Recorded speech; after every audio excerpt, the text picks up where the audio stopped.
In today's business world, change is the only constant, and mastering transformation is the ultimate key to success. Welcome to Shift and Thrive. I'm your host, Natalie Nathanson. Each week, we'll bring you conversations with CEOs who delve into how they successfully drove critical change in their organization. This show is sponsored by Magnitude Consulting, bringing you the thinking power of a growth consultancy and the getting it done power of a full-service B2B marketing agency. Today's guest is a growth advisor and business strategist with more than 30 years of experience helping companies of all sizes navigate lots of change and complexity. He served as vice president of sales in multiple roles, chief marketing officer twice, and led a division of a $100 million IT services company. Along the way, he drove numerous successful exits, IPOs, and a major company turnaround. He spent the last 10 years leading his firm, Catalyst Growth Advisors, as an executive coach and consultant, focused on helping leaders build stronger teams through smarter decisions. And he's also someone with far too many professional certifications and credentials for me to list right now. I've known him for many years, and I am so excited to have him on the podcast. Bill Flynn, welcome to the show. Thanks for having me on, Natalie. Looking forward to it. It's great to have you. And I know you have worked with many CEOs and leadership teams over the years, and I would say you bring a calm but direct energy that I would imagine really helps executives reframe how they think about leadership and strategy, which I view as the very thing that we need in the somewhat chaotic environment that we're currently living in. Mm-hmm. And so very much looking forward to talk with you about what it means to lead through change and kind of how to do that, quote unquote, the right way in today's environment. Sure.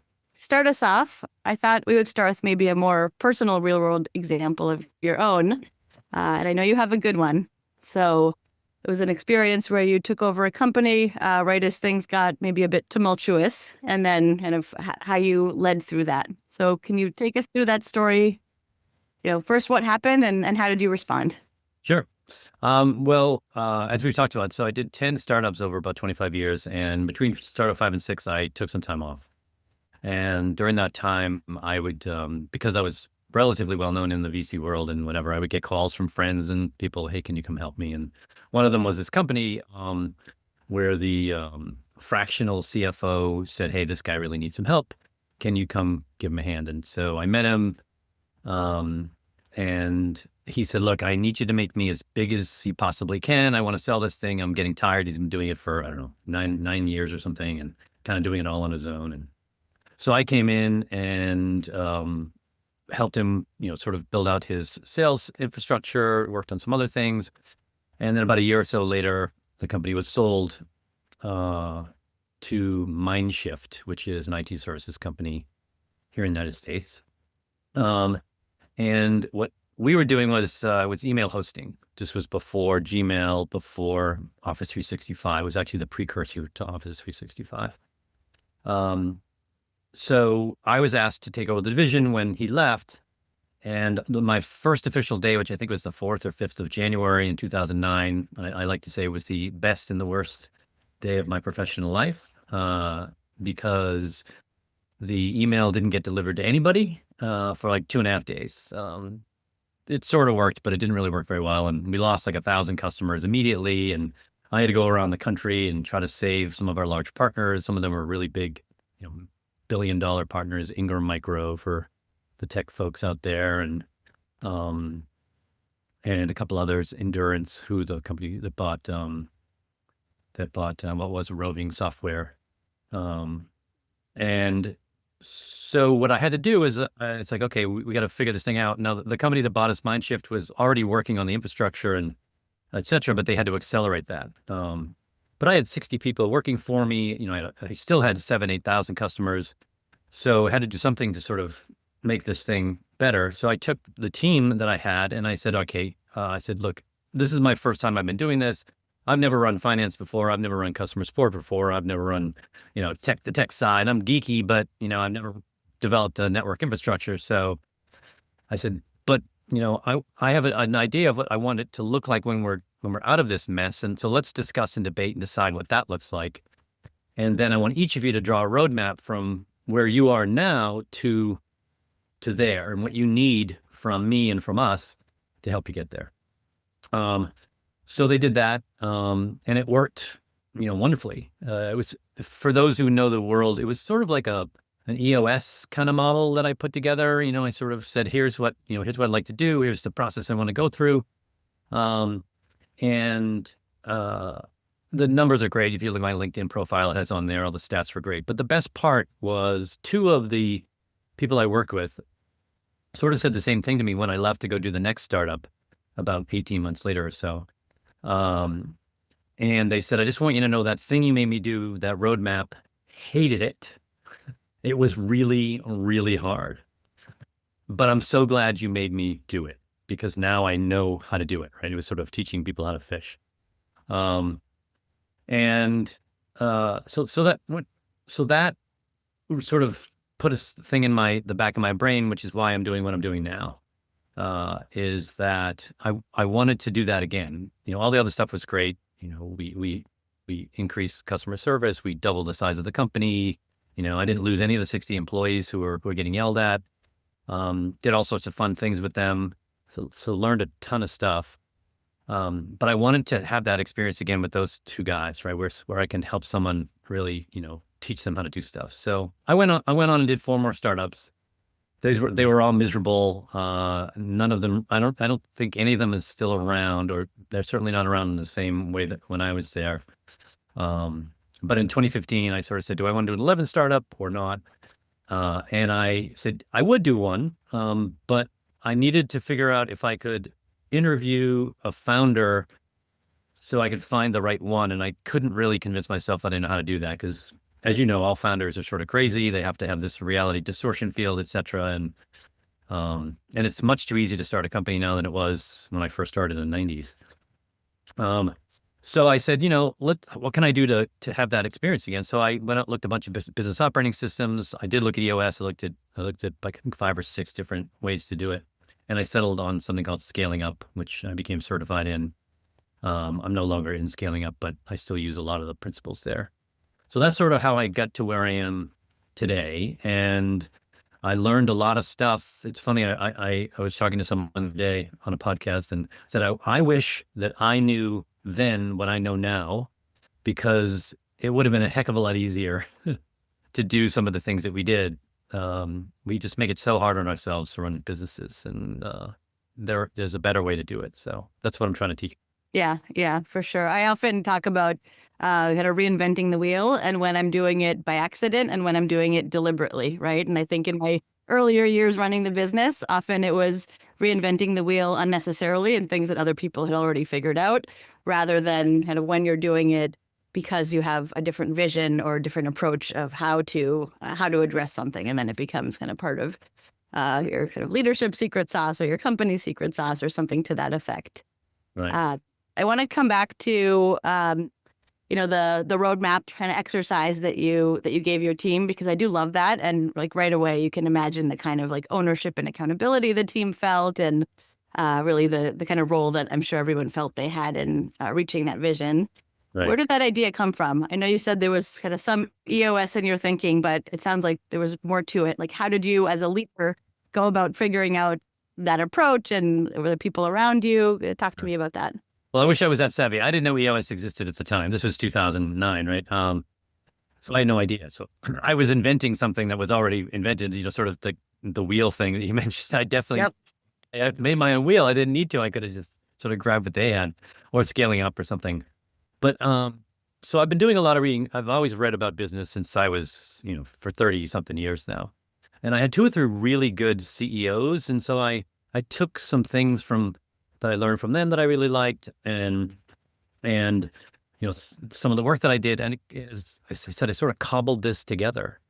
I said, because I was in a situation where I didn't know anything. I was ignorant, right? There were several parts of the company that I had no idea how they worked, or et cetera. So I was put in this position that I had to not be the answer person. I had to be the person who set up the environment so we could work together. And that was sort of what I did. And I just took a bunch of things. So I remember when we I created a meeting rhythm, right? We would meet once a week, and I had everyone write a report, and we'd meet on Monday at 10 o'clock or something. And I said, the report needs to be in by 5 o'clock on Sunday night. You can do it any before that, but at least it's going to be done before that, because I want everyone to read what everyone else is writing. And I remember the first meeting, I can't remember who went first. Maybe it was Brian. And he starts reading his report. And I just I'm a bit cheeky. So I sort of stopped him, and I said, Brian, I said, do you think I don't know how to read? And he's like, what do you mean? I said, I read your report. I don't want you to read it. I said, I want you to give, if there's something in there that's important for, all of us or some of us to know that would help them do their job, great. Or if you have a question you have on anyone else's, whatever, do that. So, I early on said, look, this isn't just a rehashing. This is a working together model, right? This is where we're helping each other, and we're challenging each other and supporting each other. So each of us can reach a roadmap, destiny or destination. So I did that. There was one really cool thing we did at Be Free, which would be you could sting somebody, and I sort of took that, and the company that was sort of the container company was called Group Spark. So we invented this thing, or I invented this thing called sparking someone, where anyone could spark someone else based upon really a service environment, right? I said, so if you see someone doing something really great for a customer, or doing something for someone who's doing something great for a customer, anyone can, shoot out an email, say, here's what I was just doing. Natalie was doing this. I just want to recognize Natalie for this. And you have to write a quick little email. And then once a month, we would get together, and all the ones that were sparked, we would, if they wanted to, they could come up to the front of the room. We would give them a little ribbon. Someone could tell a story if they wanted. We did that every month. And then at the end of the year, I think we gave them, we gave them like a day off or something. And then at the end, we gave them, anyone had like a weekend, right? We pay for a weekend for them and their partner to go do something. And that was, this is a bunch of we were between 30 and 60 years old. And so, it was kind of hokey, right, with the little ribbon and stuff. But I got to tell you, it was a cube environment, and most people were in cubes. And if you remember the cube world, right, you'd sort of walk around and you'd sort of go to the entrance, and that's where you could sort of see where they were. Maybe you could see the top of their head if the cubes weren't too high. And almost every cube, when you made that turn, that's where they put the ribbons. They wanted everyone to see, like, the first thing they see is like how many ribbons I got. So it really turned out to be a really cool thing, and people loved it. And it was a lot of fun. It wasn't me or anyone else. It was everyone. So it was sort of this way for everyone to sort of feel connected and to support each other. So it was I don't, so I just sort of stole stuff and put it together in my own way. That's sort of how I did it. Now I do it in a much more concerted way. But that was the beginnings of it. Yeah. Which, like, it sounds like it really came out of necessity, but worked really well for you and helped you kind of develop some new, kind of new motions, I'll say. I'm curious to ask, in your role there as CEO, it was something that, like you said, you were new to the business, didn't know kind of all the inner workings of the business. A topic I've been thinking about is, for the world ahead, like founders that come from the industry they serve, or a professional services leader that kind of knows how to do a lot of the things in their business. Are those the ones that are better equipped for the years ahead, or are they at a disadvantage? Like I've seen, and speaking from personal experience too, you can get more mired in the details. You hire differently. Any perspectives on kind of how that might help or hurt a leader based on their background, business they're in? Sure, and I'm going to steal from others. So this is not new, right? Michael Gerber wrote about this 50 years ago in E-Myth. The technician has to understand that being great at making pies or whatever, I can't remember the story, I think it was something about apple pie or something was the story in the book, has nothing to do with running a great business. It's a completely different set of skills. But unfortunately, what we do is, especially founders, and leaders of companies, you have to have confidence, you have to have an ego. But sometimes it gets in your way because you think just because you're good at one thing means you're going to be good at the other thing. and you can't imagine why you're not good at it. And if you don't check in with others, like I know you're in an EO group, and I've talked to Vistage folks, unless you talk to others, you don't realize how little you know, or the things that you don't know, because you just think everything that you know is everything there is to know. So you act in this way that really works against you, because and I even equate it to a larger sense is that you and I both grew up in the United States. We probably went to similar schools. You're rewarded for having the answer. You're rewarded for knowing stuff. And that just gets ingrained in you. And so it feels odd when, to put yourself in a position where you don't know something, or you have to admit that you don't know something. And in a contrarian way, that's actually the best possible thing that you could do to be a great leader, right? Because your job is to now create the environment for other folks to really run your business for you, because your job is not running the business anymore, right? It's as the business grows, you should be removing yourself from the day-to-day as much as possible, because your job is to create the future of the business, which is an innovation act. It's an act of insight. And if you're busy all the time, you don't get insights, right? And I asked this, I can't remember if I asked you this over the years, and I apologize if I have, so an insight happens when your brain actually fuses two things together that weren't fused together before. And so those are your best ideas, right? Those are your ideas. So Natalie, when you get your best ideas, what are you doing? I am usually running. Occasionally I am showering. I am not sitting at my desk, typing away, checking email, all of that. Exactly, right? So that's when your brain is quiet, is when you actually get your best ideas. I had a guy yesterday, he's like, my best idea, he's like, I just got a really good idea, and it was just when I was waking up. I said, that's exactly right, because your brain isn't really engaged in anything yet. And so if you're the technician, if you're the doer, you never give your brain a chance to relax. So you have to fire yourself from the day to day, and you'll never completely fire yourself from the day to day. I mean, you still have to keep in touch, you have to have your meetings, etc. But you don't have to do it nearly as often as you do. When I was a Vistage speaker, I would always ask, how much time do you spend in the company versus on the company? It was almost 80-20 in the room. And these are enlightened leaders. These are like people who are always trying to learn and grow, et cetera. And they're still spending 80% of their time in the business. I said, my job is to get you to flip that to be 20 in and 80 on, because that's when the business will start to accelerate in that velocity. Eventually, you will be the reason why the business doesn't grow. There's a thing Bernhard says all the time, which I really like, which is, the neck is at the top of the bottle, right? The bottleneck is at the top, right? And you have to remember that. And your job is to make it so you're not the bottleneck. And that makes it very difficult for people, because, we pride ourselves as this identity of, I make decisions, I solve problems. It feels good. You're helping, quote unquote, helping people. But in the end, you're actually not helping them.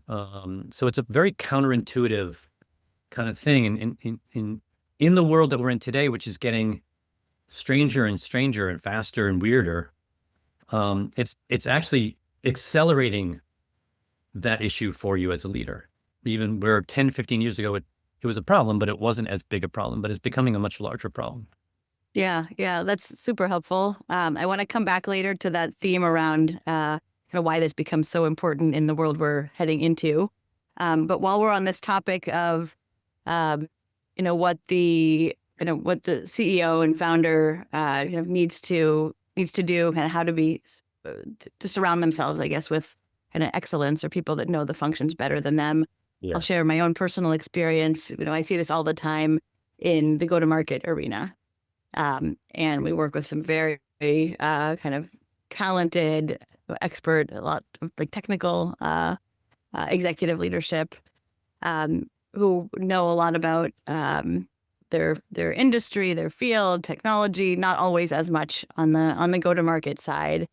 And so we see this might be a place where CEOs can misstep, is not always having the appreciation for what goes into the go-to-market strategy and kind of the foundations, and how do you align kind of all of those motions. And I know that's an area where you have some strong opinions and also kind of a deep background earlier in your career. So, I mean, what do you see as far as kind of where CEOs kind of what they might get wrong, I guess, when it comes to go to market, especially in like the kinds of times we're living in today? Yeah. So my experience is we almost always solve that problem from the middle, which then gets in the way, right? Is a great go-to-market strategy is a well-designed market strategy, just like a well-designed house or golf course or whatever, something where you put a lot more thought into it. We misconstrue starting with the entire journey, and we feel like we need to start quickly, and that makes it's that's what should be rewarded.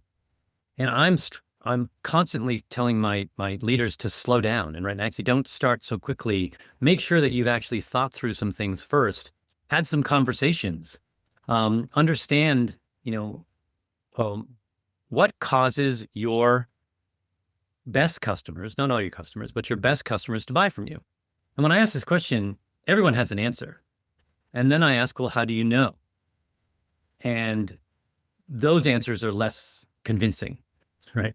Well, I just know I've talked to my customers. And I said, well, what do you talk to them about? I said, well, ask them what they want.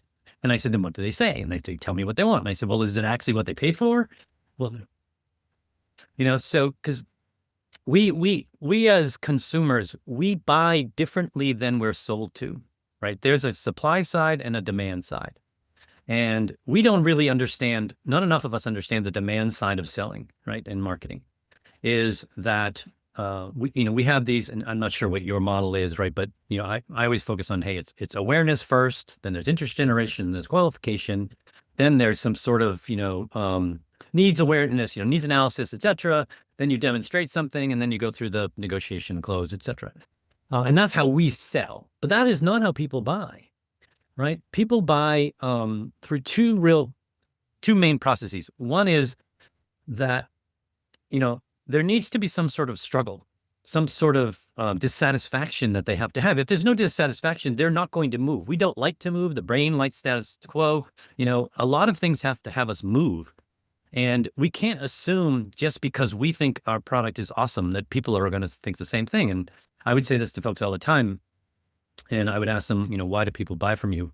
And basically the answer was because we're awesome.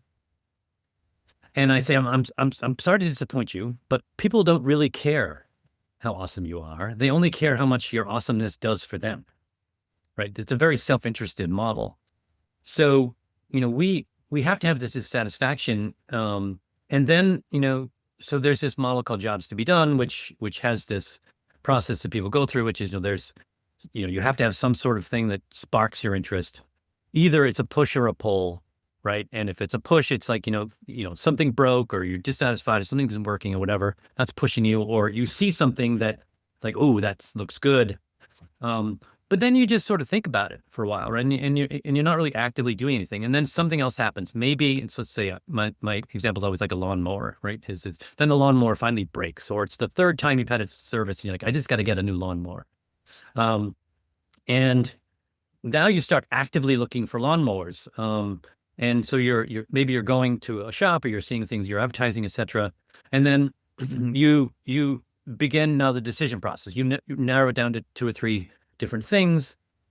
But what also happens in that model is, so that's the push and the pull, and that's moving you towards progress. But there are also 2 aspects, 2 forces that are causing you not to move, which is habit and anxiety, which is, these new lawnmowers are really fancy, I'm going to look stupid in my front lawn if I don't know how to do it, or, it's probably going to be a lot more expensive to fix because there are all these moving parts, you have all these reasons to not do stuff. And we as sellers and marketers don't realize that that's part of our process. We have to help them, have to ease that anxiety and that habit. And if you haven't done all that work, so that's my long way of saying, if you haven't done all that work before you do your go-to-market, then your go-to-market is now a guess. And you're hoping much more for luck. And you could have made it a lot easier on yourself if you really just spent, 1 or 2 weeks probably doing some work up front that would have changed what you did. And the story I tell here, and then I'll let you talk. The story I tell here is I worked at a company called Live Vault, which was an online data backup company in the early 2000s. And when I first came in as the head of sales, they were already 9 years old. They had customers. They were doing, they were doing okay, but they were sort of, stuck. And I said, look, I just give me 2 or 3 weeks.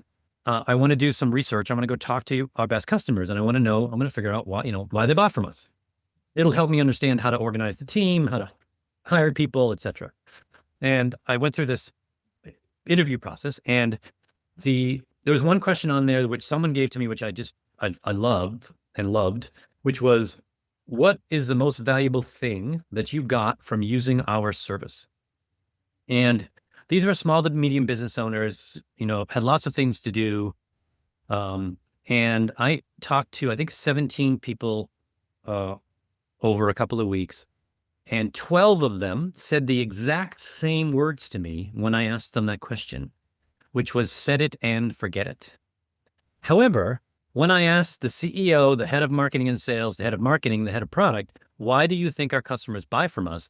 They said insurance, which I still thought was a decent answer, but that wasn't the main reason they were buying from us. So we were selling them insurance, right? Because they're saying, they're going to pay us a little bit of money every month. If something happens to the server, they can get their data back, pretty quickly, hopefully all of it, et cetera, which certainly was in their mind.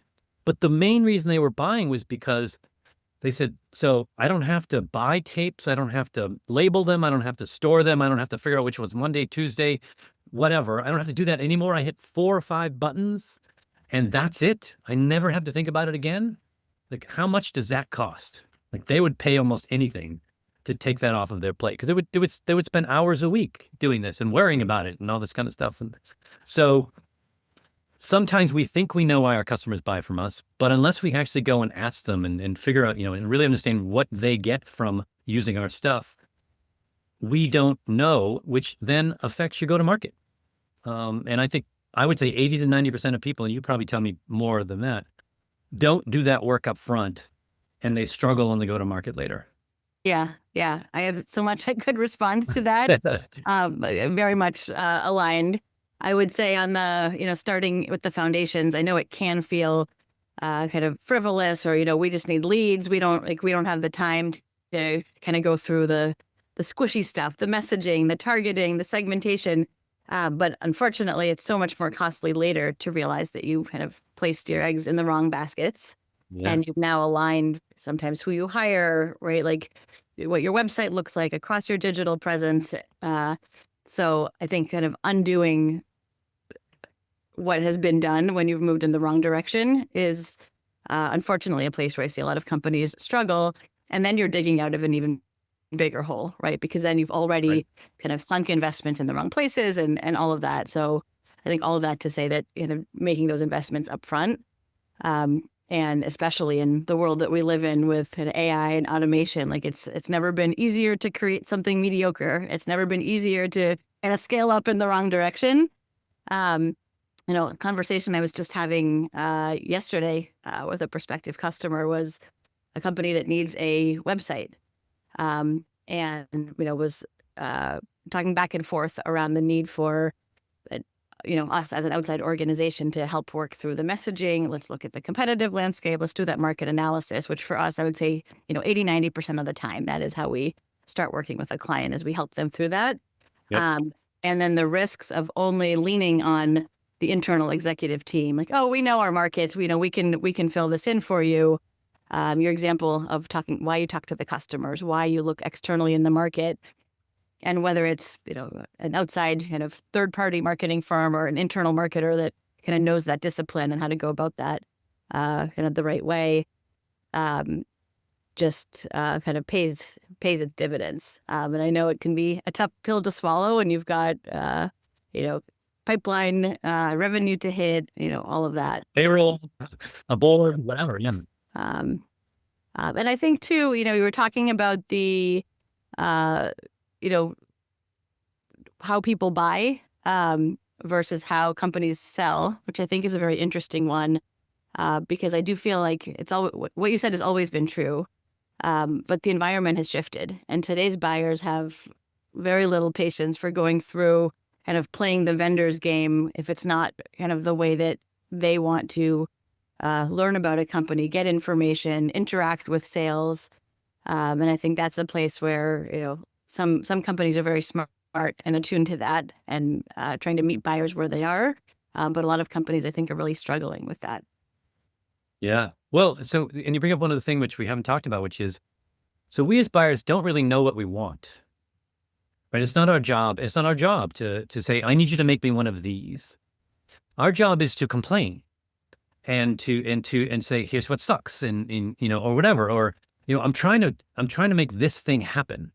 Right. As opposed to, the best example I always give is I'm sure I made this up, right? But it's Steve Jobs, right? But this is what he was really great at, in my opinion, is that he didn't go and say, how do I make a better Walkman for you? Right. He went to someone and said, why do you have that? What purpose does it serve for you? How is it making your life better? What are you struggling with? What disappoints you about it? Right. And then so he would go through all these questions, and he'd say, well, I really like it. Obviously portable music. It's now I don't need a radio anymore, and I can actually have my own music, but, let's assume it's the CD one. I have to have all these CDs, right? And I have to carry them all around. I only really like 2 or 3 songs on it. And, when I'm running, it skips, and, it's really big and bulky and, whatever. So he said, okay, great. And then he finally went back and he said to Johnny Ive, he said, look, we want to make, he didn't even tell him what to make. He said, make me something that is 1,000 songs that fit in someone's pocket. That's what we need to make. It needs to be Apple, right? So it needs to be super easy to use, got great design, all that kind of stuff. And my understanding is that it took 2 years. They designed it, but Toshiba didn't make the disc small enough to fit in a pocket. So they waited 2 years, and then they put it up because they said this. He said this is what they want, right? And clearly he was right. We don't do that at all. We think that the customer knows what they want, and we really don't.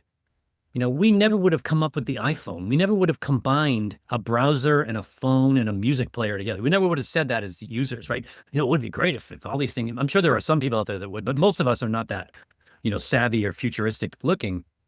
But if you interrogate them in a good way to understand, not only what's pushing them and pulling them towards progress, but what's keeping them from doing it, then you can make something that they really want. And then they'll be like, wow, I never told you that. How did you know, that I wanted that? And it's because, we did a good job of really, the word is interrogating, and that's a bad word for most people, but interrogating is not, shining a light on someone's head and saying, where were you on Tuesday? And it's helping them to remember things that they didn't really realize they knew, right? So a good investigator will say, so tell us, you witnessed a crime. Tell us what you witnessed. And they'll say something. And they said, okay, and I can't really remember his face or whatever, and they say, okay, so was it sunny out or windy out? Was it a Tuesday? Who were you with? And they know that when you let them to associate with other memories, that will trigger that thing. And they'll actually remember something that they didn't even know they've remembered. That's what a really good marketer does, in my opinion, is they're able to pull things out of a customer that they didn't even know that they were thinking. And when you're good at that, then again, you go to market, it's a lot easier, because they'll be like, they'll wait in line, for days on end to buy your product from you. Hey, this is Natalie, your Shift and Thrive host. After chatting with lots of CEOs, one thing is crystal clear. Leveling up your company means having a killer go-to-market strategy. That's what my crew at Magnitude Consulting does every day. If you're trying to step up your marketing game, whether it's strategizing, accelerating your pipeline, expanding into new markets, or getting into AI and automation, let's talk. No pitch, no pressure, just good conversation. Visit shiftandthrivepodcast.com/Natalie to schedule a time. Can't wait to connect. One of the things I'm thinking about, going beyond the go-to-market, is this concept of curiosity and then knowing what to do with it, right? So as you just discussed how that applies to kind of marketing and go-to-market. But I think as we're looking at how do you kind of innovate, how do you bring customers to places where they don't know they have kind of a need or can't imagine like what the solution looks like. Yep. I'm curious to hear from you, like what do you think are the most kind of important skill sets for a CEO, founder for the future? Skill sets. It's a good one. To me, it's more of a mindset than a skill set because, people follow leaders, right? And I go to these. I haven't gone in a while, but I used to go to all these conferences, and you get people up there, and they say, "This is what a leader is. A leader is humble and charismatic, and curious, and whatever." And I would say, Steve Jobs wasn't really that humble. Warren Buffett isn't that charismatic. And I could go through all these different leaders, and they're all really different, but there's some sort of gravity that they create that says to a certain person, I want to follow that person, right? So what I've come to believe is that you only need two things as a leader. You can have all the other stuff and it'll be great. It'll add, it'll be additive, but there's only two things that all great leaders have in common. One is they have a compelling vision. Because people want to know, where are we going, right? I'm following you. Tell me where we're going, right? Describe Oz for me, or describe whatever it is that you think is going to end, we want to end up. You need to be able to describe that in such vivid detail that I can see it as if it already happened. Then what you're doing is you're obviously attracting them to you, but you're also giving them a lot of great information that will allow them to do their job better. They say, well, if that's where we're going, then here's how I can contribute. And I'm now pushing you and pushing the company by saying, okay, this is what I think we should do if that's true, as opposed to you having to pull everybody, right? And the larger the company gets, the harder it is to pull, gets heavier and heavier. So that's one thing. You have to have some sort of compelling vision. And it's not a sentence, right? It's a picture that you're painting. I just want to be very clear. And then the other is courage. The only other thing that I've seen every other leader have is courage. And, the courage you're doing something that's unusual, that's difficult. You're having to sort of take a leap of faith. You have to have the courage to give away your company to people who haven't run it. You have to have the courage to say, I don't know, I'm sorry, and can you help me? So you can create a psychologically safe environment. There's so many things that you need to be courageous about that I think those are the only two things that all leaders have in common. Now, if you want to be an even better leader, I'm a big fan of, you need to be humble. You need to be hungry, and not hungry just to grow, but hungry, like just hungry, getting better and improving yourself, improving the company. You have to be a learner. And you have to be comfortable challenging the status quo. You have to constantly say, but I know that's the way we did it, but is that still the best way to do it? Are we actually doing everything we possibly can? Is this the optimal? And I think if you have those characteristics, and that's sort of how I pick my clients. If you don't have those 4 characteristics, I can't help you. If you have 3 out of the 4 characteristics, I still can't help you, because I'm going to come in and ask a bunch of questions. And if you're not humble, you're going to feel challenged by me. You're going to think I'm saying you're not a good leader, but I'm not doing that. I'm just, I'm saying, I come in with a beginner's mindset and say, well, why do you do it that way? And how do you know? And, defend that position. You can't just say, I want to do this. You have to defend it, right? Give us your reasons for doing that. And a lot of people don't like that. So that's, I think, if you want to be a leader these days, you certainly have to have the first 2 things, and it'll make it a lot easier for you if you have the other 4 as well. But most people don't, I've found. I'd say 90% of the leaders I talk to don't have those 4 characteristics, maybe not even have all 6, which is why I say, I have a very small set group of people that I can work with. I think that's also one of the reasons I've always enjoyed our discussions so much, is that kind of profile really resonates with me and my own values. I'm curious though to hear what of those characteristics are innate, like either you have it or you don't, and what can be learned, right? So if someone comes to you and says, I recognize my leadership skills to date are not going to take me where we need to go in the years ahead. Like, what of those areas can be changed, and do you work with clients in that way, and how? So I think there's I'm a bit of a neuroscience geek, and so to me there are 3 things that you have that are available to you as a person and as a contributor to a company. You have abilities, you have skills, and you have knowledge. skills and knowledge can be learned, right? And most skills and knowledge can be learned. You know, you if you're 3'6", you can't dunk a basketball, right? But you know, if you have the general uh, uh, format, then you can learn just about anything.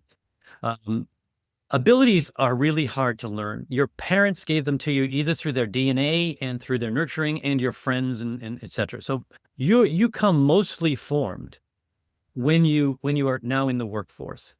Can you change those things? Absolutely, you can change them, but they're really hard and they probably take a long time, right? Because you're now having to go against something that is feels to you like it's just natural. So for instance, you know, I when I talk to leaders, I say, your job isn't to make a well-rounded person. There's no such thing. We are all spiky and idiosyncratic, but your job is to create a well-rounded team out of these spiky people. But first you have to understand, you know, what that team looks like. And I'm now with this new metaphor, which I can't remember if I told you last time we spoke, is most of the time when we take over a team, we're sort of given this opportunity to say, hey, here you go, make a great team. And it's, to me, it's the equivalent of saying, hey, I want you to create a high performance vehicle and the garage is over there. Good luck. Right? All the parts are in there. And then you go into the garage and you're like, you know, you grab an engine and you grab a pipe and, you know, you're like fitting them together. You're just taping things up and, you know, pushing things together, you know, to see if they'll fit and whatever. But we never, and then you're like, okay, that's the best I can do. But we never like step back and say, okay, am I building a Formula One car? Am I building a car for Dakar, which is a desert race? Am I building, you know, a monster truck, or what is it that I'm actually creating first? We don't even step back and say, what would that look like first? Forget the people, forget the parts. Like, how would that look, right? What would I need to do that? Then you go in the garage and you say, okay, now I know what to look for. And I'll know what's missing, and I'll know, oh, that's not quite there, but I think I can tweak that a little bit. You know, I can put a little heat on that and flange it out and it'll fit onto this thing. But we never do that. And then we're always similar to your go-to-market. We're always solving the problem from the middle, and we don't even know what great looks like first. So if you don't have that ability to understand how your team is, then you're not going to be the best possible leader, right? So you have to sort of have this, I call it the architect mindset, right? Which is, you have to understand that you're architecting things, and you used to be a hero, which was great. And actually what's interesting is all the things that you did that got you to where you are now almost the exact opposite of what you have to do going forward, right? Because you can't be the decision maker. You can't be solving all the problems. You can't have all the answers. You have to create the environment and feel good about the fact that you didn't, which is really weird for people because they're like, it doesn't feel right. So if you don't have that as your mindset, then you're always going to struggle as a leader, in my opinion, or you're going to do everything yourself and just have a horrible life. I believe, and correct me if I'm wrong, that this is kind of in the vein of what you have kind of developed of hero to architect. Is that right? Yeah. I just wrote a book. I just wrote a bunch of books, but the first one that will come out hopefully will be it's called Hero to Architect. Yes, where you have to transfer from being a hero to being an architect. Which is, I think, such an interesting framework, and I think speaks to that shift that a lot of leaders need to make. I know a concept that you taught me and then recommended a wonderful book around it. I think Leaders Make the World, or Make the Future, sorry. Had kind of Bani, B-A-N-I. Can you kind of explain that for our listeners and kind of how that ties in with this concept? So some people might know VUCA, which is volatile, uncertain. I can't remember the other two. That came out of the War College in the 80s, I think, 70s or 80s, which basically said, here's the world that you're in as leaders, in a military environment. And then it was applied to business, right? And that's generally true, but what has been added in the Bani world, which is brittle, anxious, nonlinear, and incomprehensible, is this emotional part of things, right? This anxious, right? The Luca didn't have any anxiety in it. It was all sort of very tactical stuff. And you have to understand that you're in this world where stuff is happening and you can't you can't even fathom that it's happening, and then it's happening so fast, right? And you can't even like catch your breath. I fortunately or unfortunately, I am going out with a woman who works at Silicon Valley Bank, and we were in Mexico or just on our way to Mexico when everything happened there a couple of years ago, when $42 billion was removed from the bank in like 24 hours. And the leaders were doing everything that they thought was the right thing to do, right? So they were actually solving perfectly the problem, but for the wrong situation, right? So and then the world basically told them, this doesn't work. And unfortunately, they basically had to go into receivership, and it's just a lot of stuff they had to do. I think that is one of the most dramatic examples of this world that we're in. But like the Southwest problem they had with their reservation systems, and that all of a sudden just happened, and they were surprised by it. There are so many other examples that we have that shows us not that we're entering this world, but we've been in this world for a while, and we just haven't noticed, right? And no one's really paying attention to it. And we're not prepared for it, right? This word resilience, right, is a thing. I'm now moving my clients from doing a lot of planning, to doing some planning, but I'm saying, hey, but at any point we may have to shift the plan, right? If something crazy happens in your world, so you have to create the environment. So one, you can detect the shift as early as possible. And that means that anyone in your organization needs to be aware, because you might not see it, but someone on the front line might see it. So you have to create that environment. So you're sort of doing this detection thing. And then you have to create this environment where you can shift quickly, right? Is that you have the things in place to move when the world moves, when the cheese moves, so to speak, very quickly, then you are already set up to do that. But we don't do that. We have these sort of hierarchical models where the information gets flowed up to the top. We make a decision, then we push the thing back down. By the time you did that, something else has changed, right? And you're already behind, right? So you have to create this environment where, again, you're not making all the decisions, but you're creating an environment where those things can happen really quickly, yes, with your guidance, but you don't have to be there. In some cases, you might be on vacation and see what happens. And I know that Reed Hastings did this a number of years ago. He didn't do it purposely, but now when you read about it, it makes it sound like he did this experiment. But he's a big fan of taking time off. So he would take 6 weeks off at a time and unplug from the company and and then he wanted to also see how they worked, right? How did they do without him there? And mostly they did pretty well. There were some parts of the company that didn't do as well. Usually the things that he's good at, right? Which is usually what happens, right? The stuff that we're really great at is where a company is weak. But you want to be able to be in a situation where if this happens, you don't have to be the person making the decision all the time, because it may happen many, many times and you can't be in all these places at once. So that's the architect, right? That's where you're creating the environment. You're really saying, okay, why are we building this building? What are the tenants trying to get out of it? What is the person who owns wants to get out of it? How tall is it going to be? Where is it going to be in the city? Should it be north facing, south facing? There's all these things you have to think about as an architect. Then you build the building, right? Back to your go to market. What happens with go to market is they just start building the kitchen, and they hadn't thought about the rest of the house yet. But they're like, well, the kitchen is the most important thing, right? So where stuff happens, etc. And then you have a really nice kitchen, and then what happens is the house falls over, and so does the kitchen. But it's a really good looking kitchen, but it didn't have the right foundations. Exactly right. Yeah. So that's sort of what this Banny world that we're in means, is that you have to understand that things are brittle, right? Things that you think are strong, like the SVB folks, they thought they had a really strong business, and then all of a sudden they didn't. And it was incomprehensible to them. I mean, while it was happening, so I was witnessing it while it was happening, because Kristen would be on the call, and I'm sitting there, on the couch listening to her call. I'm like, wow. They're like, I don't know what happened. Why did this happen? They were just as amazed as everyone else, and they work there.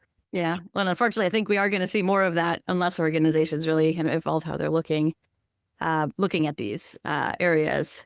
I know, Bill, we don't have that much time left. I wanted to ask, if you have any advice for CEOs, whether it's things that we haven't yet covered or a summary of some of what we've talked about, CEOs who want to better equip themselves and their organizations for the decade ahead. Any kind of top line recommendations there? Yeah, and a lot of this is sort of mother and apple pie. So, to me, the team. So I teach three things: team, operating system, and as cash as your financial metric. Right? That's the way you want to do it. To me, team is always the most important thing. You can have a decent. EOS is pretty good. It's not great. Scaling up has some stuff, but not having one is much worse than even having one that's okay. Right? But if you haven't surrounded yourself with a great team, then you're always at a deficit. Because one of the things that I did, which I think still holds true, when I was doing the business speaking, I would always start off. I did the same. I think I did 40, 50 times, and I did the same thing, right? And I would go in and I say, what is the greatest barrier? What's the biggest barrier to your business right now, to your growth of your business? And then they would all write it down on a sticky, and then I would put it up on the wall, and I would say most of the time, 80% of the answers were operational, right? We're not doing things right. We're not doing them on time. We're not doing them well, whatever. And I said, so what are you executing on? And, trying to get them to you're executing on a strategy, right? And so I said, so what would happen if I walked into your Monday morning meeting at 10 o'clock and everyone around the room say, can you write down in your own words what our current company strategy is? And we all read them out loud. And I said, what would happen? And they all do that, what you did. They smile, they laugh, right? So they'd be all over the place. And I said, well, yes. So maybe your execution frustrations are that they're executing really well on what they think the strategy is, right? So you got to get them on the same page, but they have to help you get on the page, right? So you have to have people who can round out your thinking, that believe what you believe, but think differently than you do, because that's what elevates the conversation, right? You want dissonance. You want disagreement. You want people to say, yeah, but what about this? And what about that? And, the customer and the supplier. And, we have to sort of think about the whole set of stakeholders in the ecosystem. And that's why you have all these wonderful people. If you don't have them, then you have to do it. And it's just hard, right? And as I said, you could probably do it, but eventually you'll stop, right? I have a client that I just lost, which I've been trying to get him to get out of the way. And he knows to get out of the way. But we just, after 5 years, we both basically just gave up because he's in the way, and I see him on Instagram and whatever. He's still in the way. Yeah. Which is back to that bottleneck example that you gave, right? He's lost. Organizations only grow as much as the leader is ready to grow them. And even though he's lost 13, I've worked in 5 years. There were 13 different people on the executive team since I started with them, and only 7 or 8 people on the executive team. So he's gone through, and he's still not getting it, right? And that's what I think happens to a lot of leaders, unfortunately, right? Is that they don't realize that they have to let go, right? They have to have that courage to let go. Hire great people who are going to challenge you, make you feel like you don't know. It's better to say, I don't know the answer, right? But let's figure out the answer, right? I know the destination. I know what I want it to look like, but not knowing how to get there is a really uncomfortable place for most leaders, because again, they've been rewarded since they were 7 on knowing how to do something. So I think that's going to be the challenge for leaders. Well put, Bill. I think that's a great place to wrap. If our listeners want to reach you, what's the best way to get in touch? Catalyst Growth Advisors is my website. So if you want to reach my phone number, my calendar there, my book is on there for free. Hopefully other books will be on there at some point as well. So that's the best place, www.catalystgrowthadvisors.com. Perfect. Well, thank you so much. This was a fantastic conversation. As always. So thank you so much for all those insights. And thank you too to everyone that's listening. I know I loved hearing about so much of what Bill shared with kind of the new CEO mindsets. And notice I said mindsets and not skills, Bill. And the hero to architect framework and some of the dialogue around, how we all need to evolve our own kind of thinking and ways of working to help us really, set ourselves up for success for the future. So thank you so much, Bill. And this has been another amazing conversation on Shift and Thrive. I'll see you all next time. That's a wrap for this week's episode.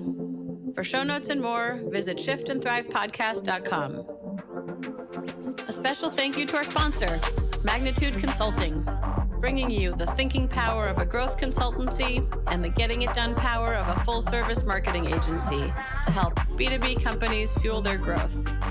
For more information on Magnitude and to get your complimentary transformation readiness assessment, visit magnitudeconsulting.com/getready. Thank you so much for listening. We'll see you next week.